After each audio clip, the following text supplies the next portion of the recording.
There are many new developments on the front line today. The Russian army organized offensive operations against the Ukrainian positions in the direction of Kupiansk with the support of Air Force. The Ukrainian army announced that it repelled 5 Russian attacks in this area. Oleksandr Syrskyi, commander of the ground forces of the Armed Forces of Ukraine, announced statistics on Russian losses on the Kupiansk front last week. Syrskyi announced that 220 Russian soldiers were killed and 5 Russian soldiers were captured. There are also new developments in and around Lyman.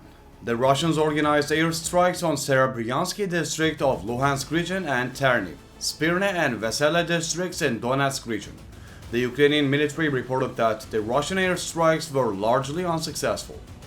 Another front of the war, which is more intense than other regions, is the Bakhmut front. Russian attacks in and around Bakhmut failed. Russian troops organized counterattack operations near Klishivka and Andreevka to retake the positions they lost.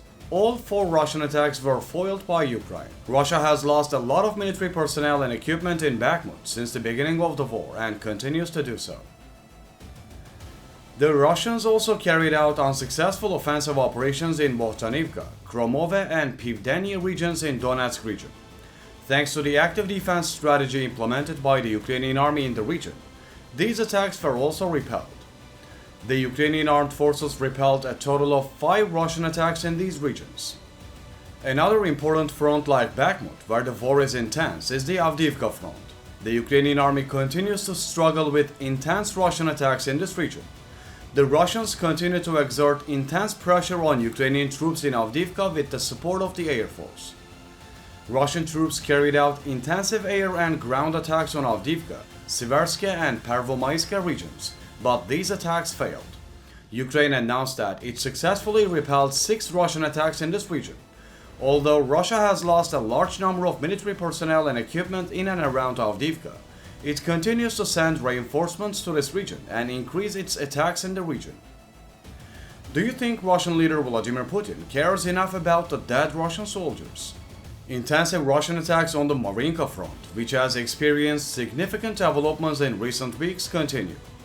Ukrainian defense forces managed to stop intense Russian attacks in this region.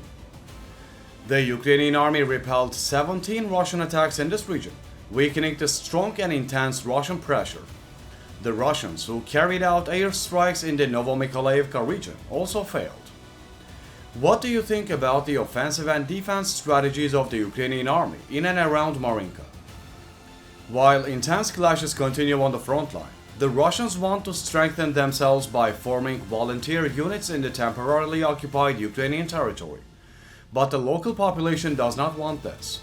Since only a small percentage of the local population wants to join these battalions, the Russians cannot create the number of participants they want.